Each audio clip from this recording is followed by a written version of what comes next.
సంగారెడ్డి జిల్లా సిగాచి పరిశ్రమ పేలుడు ఘటనలో ఆచూకీ లభించిన 8 మంది కార్మికులపై అధికారులు కీలక నిర్ణయం తీసుకున్నారు.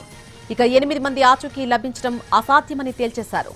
రాహుల్, శివాజీ, వెంకటేష్, విజయ్, అఖిలేష్, జస్టిన్, రవి, ఇర్ఫాన్ ప్రమాద సమయంలో కాలి బూడిదై ఉంటారని అనుమానిస్తున్నారు అధికారులు. ఇప్పటికీ 100 వరకు శాంపిల్ సేకరించినా వాళ్లెవ్వరి DNA మ్యాచ్ కాలేదు. దీంతో 8 మంది కార్మికుల కుటుంబ సభ్యులకు ఇంటికి వెళ్లిపోవాలని అధికారులు సూచించారు. 3 నెలల తర్వాత తిరిగి రావాలని తెలిపారు జిల్లా అడిషనల్ కలెక్టర్ చంద్రశేఖర్. అప్పటి వరకు రాష్ట్ర కేంద్ర హోంశాఖలతో సంప్రదింపులు జరుపుతామని తెలిపారు. అయితే అధికారుల తీరుపై ఆచూకీ లభించని 8 మంది కార్మికుల కుటుంబ సభ్యులు కూడా ఆగ్రహం వ్యక్తం చేస్తున్నారు. అటు పాసమైలారం పారిశ్రామికవాడలో జరిగిన అగ్ని ప్రమాద మృతుల సంఖ్య 44కు చేరుకుంది. హాస్పిటల్లో 16 మంది చికిత్స తీసుకుంటున్నారు. మరొక 14 మంది కార్మికులు డిశ్చార్జ్ అయ్యారు. కొన్ని మృతదేహాలకు DNA నిర్వహించి గుర్తించిన తర్వాత అధికారులు వారి కుటుంబ సభ్యులకు అప్పగిస్తున్నారు. అటు ప్రమాద సమయంలో మొత్తంగా 143 మంది సిబ్బంది ఉండగా సురక్షితంగా బయటపడ్డ వారు మాత్రం కేవలం 61 మంది మాత్రమే.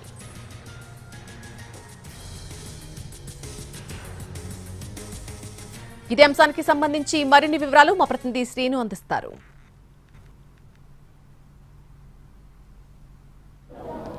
సిగాచి పరిశ్రమ పేలుడు ఘటన జరిగి వాటికి 10 రోజులు అవుతుంది. ఇప్పటివరకు కూడా గల్లంతైన ఆచూకీ లేనటువంటి వారి 8 మంది ఆచూకీ అయితే ఇప్పటివరకు లభించలేదు. దీంతో అధికారులు కీలక నిర్ణయం తీసుకున్నారు. ఎవరైతే ఆచూకీ లేనటువంటి వారు ఆచూకీ లభించినటువంటి వారు రవి, రాహుల్, అదేవిధంగా వెంకటేష్, విజయ్, అఖిలేష్, ఇర్ఫాన్ అన్సారీ వీరితో ఇలా 8 మంది ఆచూకీ లభించకపోవడంతో ఆ కుటుంబ సభ్యులందరినీ కూడా ఇంటికి వెళ్ళిపోవచ్చు అని చెప్పారు. దీంతో వారంతా కూడా అధికారుల తీరుపై ఆగ్రహం వ్యక్తం చేస్తున్నటువంటి పరిస్థితి ఉంది. ప్రస్తుతం మనతో ఆచూకీ లేనటువంటి కుటుంబ సభ్యులు ఉన్నారు, వారితో మాట్లాడదాం. క్యా బోలా సార్, క్యా బోలా? इंसाफ नहीं मिला हम लोग का।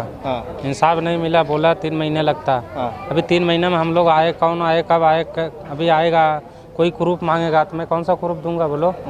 फिर मैं अभी क्या करूँ समझ में नहीं आ रहा। बोलो 3 मंथ का टाइम दिए। पूछा सर 3 महीने क्यों लिया टाइम पूछा? वो बोले मेरा ऊपर नहीं है, गवर्नमेंट के ऊपर है। अभी क्या करना बोलो? ये कंपनी को रिस्पॉन्सिबल करना चाहिए ना, रिस्पॉन्सिबिलिटी लेनी चाहिए कि हाँ हमारे ही कंपनी में सब लोग मिसिंग है, तो मतलब क्या डेथ हुआ है ना, तो मिस का मतलब क्या हुआ? नहीं मिल रहा है, हाँ तो सीधी बात है ना कि मिस का मतलब क्या होता है? डेथ ही हुआ। ఏమన్నారు అధికారులు? ఏమన్నారు ఇప్పుడు అన్న వాళ్ళు చెప్పారు, ఇన్ఫర్మేషన్ అన్నీ చెప్పారు. మనకు మెయిన్ మనిషి ఈ మనిషి ఉన్నాడు, ఈయనకు అడుగుదాం రేపటికి అంటే కూడా ఎవరు లేరు. నేనున్నాను ఇప్పటికీ 40-50 మంది వచ్చి రాసుకోపోయారు. మెయిన్ మనిషి మనకి ఎవరినో తెలియదు కదా. ఇప్పుడు ఇదే లాస్ట్ టైం ఉన్న ఆకలి నుంచి అయితే ఇది ప్రోగ్రాము. మళ్ళీ ఎవరు వస్తారు ఎవరు వస్తారు నంబర్ ఇచ్చినైనా ఇప్పుడు ఫోన్ చేస్తే మళ్ళీ తల్లుతుంది నాకు వెళ్ళిపోవాలన్నాడు. ఇప్పుడు లాస్ట్ ఇప్పుడు మా మనిషి గుర్తులేదు, ఏం లేదు. రేపటికి డెస్టినీ ఎక్కడ అంటే మేము ఏమని చెప్పాలి ఇప్పుడు మా వాళ్ళకి? మనకి మెయిన్ ఇప్పుడు ముంగడి ప్రాసెసింగ్ అని చెప్పారు. ఆ ప్రాసెసింగ్ లెక్క కూడా మనకి ఏం తెలియదు. ఆడ ఎవరున్నారు మనకి మంచి కంపెనీ అయినా పెట్టాలి, లేకపోతే గవర్నమెంట్ మంచి అయినా ఎవరైనా ఒకరు కావాలి మనకి మెయిన్. మా మనిషి వస్తే ముంగడిది దారి దొరుకుతుంది చెప్పారు. సాయం ఏమైతే ఏం చెప్పలేరు. వాళ్ళు ప్రాసెసింగ్ అని చెప్పారు. ఏం ప్రాసెసింగ్ చేస్తారు చూడాలి. సర్టిఫికేట్ అది ఏమో చెప్తారు.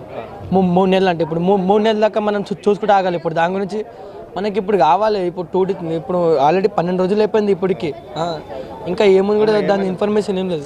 సార్ మేమేమంటున్నామంటే ఇప్పుడు 3 నెలలు చెప్తున్నారు. ఇప్పుడు 10 రోజులు మనం ఇక్కడికి వస్తున్నాం.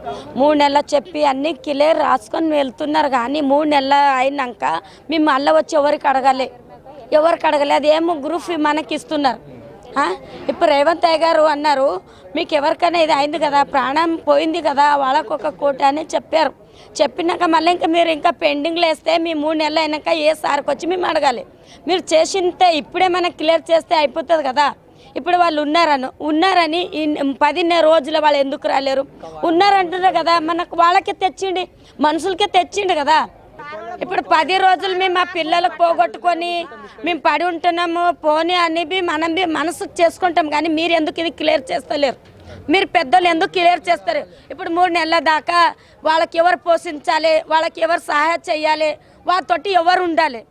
సహాయం మనకు కావాలే కదా. ఇది మొత్తంగా వాళ్ళ బాధితుల ఆవేదన అర్థం చేసుకోవచ్చు. ఆచూకీ లేనటువంటి వారు ఇప్పటికే 10 రోజులుగా కూడా తమ వారి కోసం ఎదురు చూస్తున్నా కూడా ఇప్పుడు ఇంకా 3 నెలలు ఆగమంటే తమ ఎలా ఆగుతాము, వారిపై ప్రకటన చేయాలి. వారు ఒకవేళ బతికి ఉంటే కనుక తమకు అప్పచెప్పాలి, లేదు అని అంటే ప్రభుత్వం ఇచ్చేటువంటి నష్టపరిహారం ఏదైతే ఉందో ₹1 కోటి ఎస్కిరేషియా ఇస్తామని చెప్పి మృతులకు చెప్తామని హామీ ఏదైతే ఉందో వెంటనే నెరవేర్చాలని చెప్పి బాధిత కుటుంబ సభ్యులైతే డిమాండ్ చేస్తున్నటువంటి పరిస్థితి అయితే ఉంది. ఎందుకనంటే కనుక 3 నెలల తర్వాత అధికారులు తమల్ని పట్టించుకోరు. ఇప్పటికే 10 రోజులైంది. 10 రోజులుగా కూడా కొన్ని రోజుల నుంచి అధికారులు కావచ్చు, ఇటు కంపెనీ పరిశ్రమ యాజమాన్యం కావచ్చు, ఎవరు కూడా కనీసం తమ ఆవేదనను పట్టించుకోవడం లేదని చెప్పి బాధితులు గోడు వెళ్ళబోసుకుంటున్నటువంటి పరిస్థితి అయితే ఉంది. మొత్తంగా చూసుకుంటే మాత్రం అధికారులు ఎవరైతే ఆచూకీ లేనటువంటి వారు 8 మంది కార్మికులు ఉన్నారో వారి కుటుంబ సభ్యులకు వెళ్ళిపోవాలి.